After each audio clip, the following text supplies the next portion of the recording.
We can ask more questions now. I think we can. How about any comments or anything that you guys think that you'd like to share with each other? Can I ask a question? What is no zebra? Okay. That was cool. No Zebras. I was totally impressed with that. No Zebras is our freshman orientation program.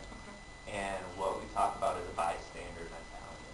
If you're geeky like me and you watch Discovery Channel, you watch the zebras, the herd of zebras, 200 strong in Africa, and then one lion will come out and will attack the whole herd. Now, if the herd of zebras would turn and face the lion en masse, the lion has no chance. It would get trampled, it would get its butt kicked. But they turn, they run, and they watch as one of the herd gets picked off, and then they'll sit 200, 300 feet away watching as the zebra's getting eaten by this lion. And of course they're not saying it, but they're just sitting there kind of swishing their tails, and it seems like they're saying, well, I'm glad it wasn't me. It's not anyone I know. And oftentimes, specifically with this type of situation, you see people have the same sort of mentality. They go out to a bar and someone says, I'm gonna put G in that girl's drink. I'm gonna do this. And it's like, well, it's not my sister. It's not anyone I know. So I'm not gonna say anything. Glad it wasn't me. And they don't do anything about it. So what we're hoping is that everyone's gonna be able to take a stand, and everyone's gonna be willing to say, I don't know that person. Hell, I don't even like that person. But I would feel bad if that was someone that I cared about, or if that was me. So I'm going to make sure that person doesn't get hurt.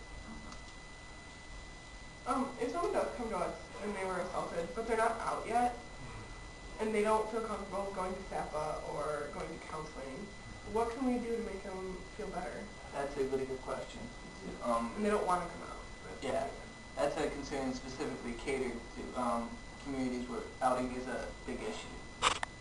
You have to respect that person's choice too. You can't necessarily say like you have to go to counseling. You got to go tell people, that's ultimately their choice. That's your trust there. Yeah, they came to you telling them your story. Ultimately, it's not your story to tell.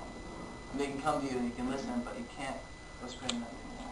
We also have, in addition to the line, we also have SAPA chat on Wednesdays, and that might be something that they're more comfortable with because it wouldn't matter. It'd be completely anonymous. We just have to have a username that we don't even know. We're going to make up a new one and log in. And what is it's Wednesday night from 8 to 10? 8 to 10? 8 to 11, I think, isn't it? Yeah, it sounds right. 8 to 11. It's on the website. Yeah, if you go to our website, all the information's there. But then that way they could do it and be completely anonymous, and we wouldn't even have to know that was even an issue. Okay. Along the same lines too, I'm sure you guys discussed this too. It's important to realize that while a person might be out to one group of people or friends, they may not be out to everybody. And you got to recognize that too. That they might be out at Central, where they may not be out at home, but friends come home. So you got to remember that in every aspect of the word, it's all about trust. And they're trusting you with that aspect you can. Even if you think they're out there, but they may not be.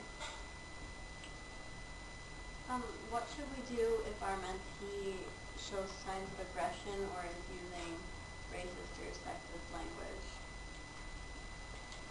Okay, so what do you do if you're sensitive sort of an inappropriateness or aggression? Yeah, quality not so much the sexual nature, but just aggressive in general. Right. The top one. And I found with people that I know that that have said sexist comments that are in my life that use racist slurs and that sort of thing, I make it very known that that's not okay with me. And I will tell them why. And I'm hoping that I've built enough trust with them that they'll be able to listen to my side of the argument. Sometimes that's not the case. Sometimes they don't want to listen to me, or they think I'm just harping on them or whatever. In which case, and I don't know what your bylaws are, but if that's someone that I think is negatively affecting me in my life, I think it's healthy behavior to remove them from your life and to say, this is not something that's going to work out for me. And then I'll was then off. And I think Phil might be able to answer a little bit. The bylaws say that if you are uncomfortable with your pairing, you have every right to report it in the grievance form, or it would be immediately taken care of. If it is something serious, that person will be referred to the affirmative action office or the appropriate office or department or officials, and you will not have to deal with that person anymore through the Queer Peer Mentor Program. If harassment continues, that's obviously a legal issue. If your peer makes you uncomfortable and that peer is removed from you and they continue harassing you, call the police immediately. Don't let it go on. Put it to a stop right away. The police will be able to help you deal with the harassment, and you will be able to end it there. So. The campus police and Mount Pleasant police.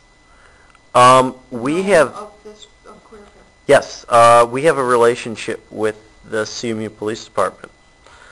We actually have a liaison from the department. We're actually in the middle of changing liaisons, but we have a relationship existing. So they are aware of the program. They know the program exists. They're CC'd on a lot of our emails, actually, and so they will be able to help out. So definitely call the campus police, since it's a kind of somewhat university related. That would be smart. Also, we can deal with harassment issues as well, SAPA, if you want to come to us. But something, another thing we do is sexual aggression. A lot of this comes from the same place. That's not really good. Excellent question. That you never have to be uncomfortable in your pairing. If things are consistent, it is the advisory board's responsibility to make sure you are always comfortable in this program. Mentors and mentees. Thanks, Phil. Any other questions, comments? Anyone want to ask?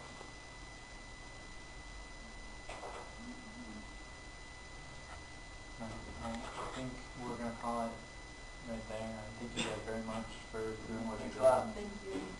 And for giving us time to come here and rap at you for a little. Once again, what's SAPA's? Yeah, I did. Oh, man. Once again, what's SAPA's website? It is www.sapa.cmish.edu. And what is the emergency phone number one more time? It's 774-2255 or call the ALL. Thank you.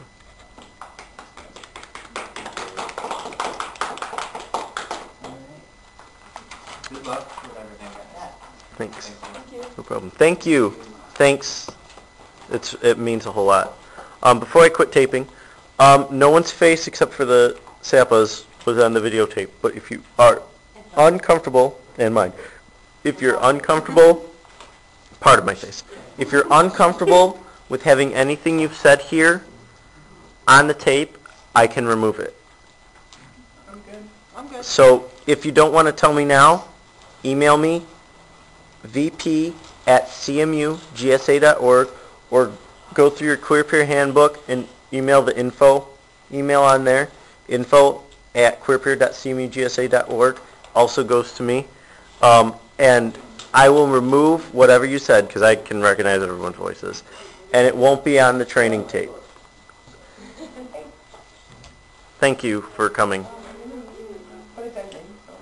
And if anyone has any additional questions for me, come see me afterwards.